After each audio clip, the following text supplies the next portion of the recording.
السلام عليكم.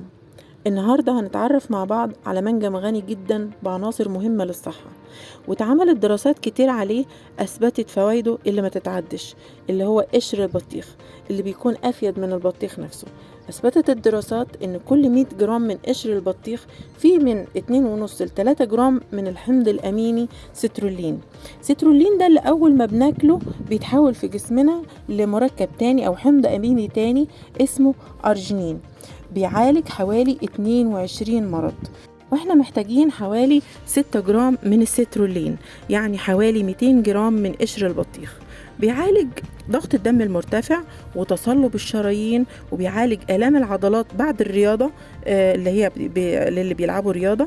بيعالج ضعف عضلة القلب لأنه بيحتوي على الحمض الأميني اللي هو الأرجينين ده، وهو مدعم جدا لصحة القلب. بيوسع الشرايين التاجية للقلب لأنه بيوصل لها الغذاء. بيعالج الكبد الدهني، حاجات تانية كتير. فشجعوني بالاشتراك في القناة، واعملوا لايك وشير، وتفعلوا جرس التنبيهات عشان يوصلكم كل جديد بقدمه. يلا بينا نبدأ نعمل حاجات من قشر البطيخ، ومش هنرميه وهنستفيد بيه.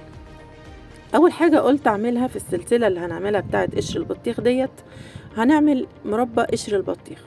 هنجيب قشر البطيخ، نشيل الجزء الاخضر اللي فيه علشان هيبقى قاسي شوية في المربى، وبعدين بنقطعه مكعبات.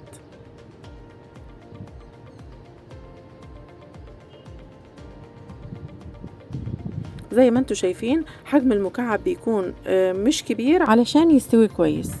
طبعا بكون غسلة قشر البطيخ كويس قوي، وبسيب الجزء الاحمر عادي علشان يديلي لون البطيخ. ممكن تعمليه بالجزء الابيض بس من غير اي جزء احمر، بيديكي اللون الذهبي، وبرده شكله بيبقى حلو قوي. بخلص الكمية كلها وببدأ اجهزها بقى عشان احطها على النار. دول حطيت 3 كوبايات، دول الرابعة،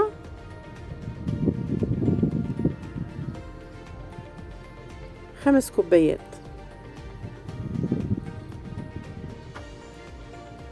على كل كوباية قشر البطيخ بحط حوالي نص كوباية سكر وكوباية الا ربع مية. حطيت 5 كوبايات، بحط 2.5 كوباية سكر بنفس المعيار اللي انت هتستخدميه. يعني الكوباية اللي هعاير بيها قشر البطيخ هي اللي هعاير بيها السكر، هي اللي هعاير بيها المية.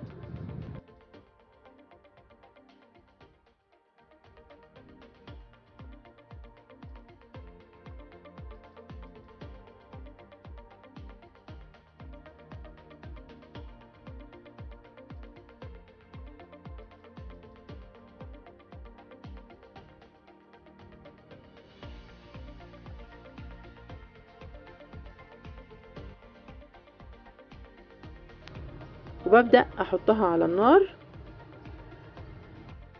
اسيبها حوالي ساعة ونص في الاول على نار عالية لغاية ما تغلي، وبعد كده بهدي النار، ودايما ايدي فيها على طول اقلب علشان ما تتلسعش مني.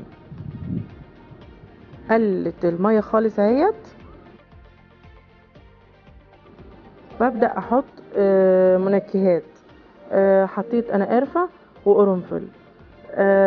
مش حابين القرفة ما فيش مشكلة تشيلوها، او القرنفل يعني اللي تحبوه.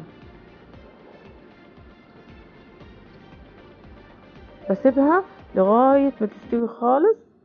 ببدأ احط عصير ليمونة حوالي معلقتين.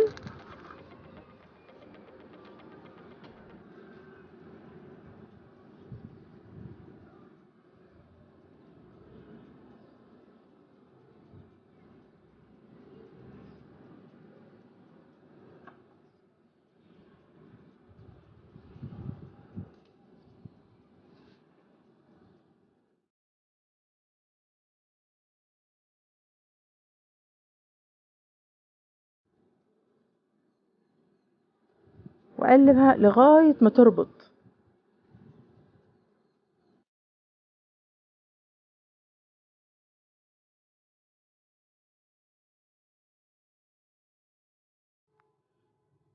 بختبر سواها باني اخد جزء من السائل اللي فيها واحطه على اي سطح واميله شوية بس بعد ما تبرد. لو جريت بسرعة استنى شوية علشان تمسك اكتر. بدأت تمسك بس لسه فاضل شوية.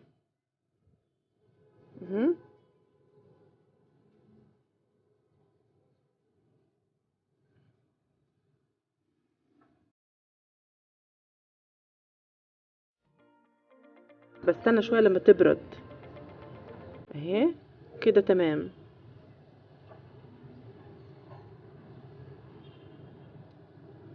كده بقت ملمسها حلو جدا، استوت والسائل بتاعها او الشراب بتاعها تقل.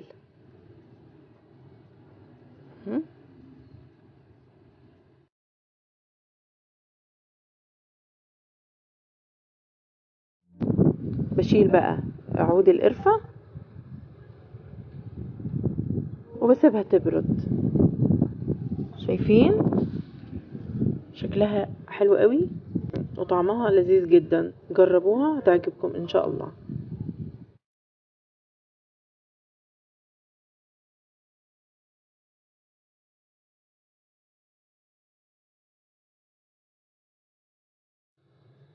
والكمية اللي عملناها عملت لي حوالي 3 برطمانات بالحجم اللي انتوا شايفينه ده.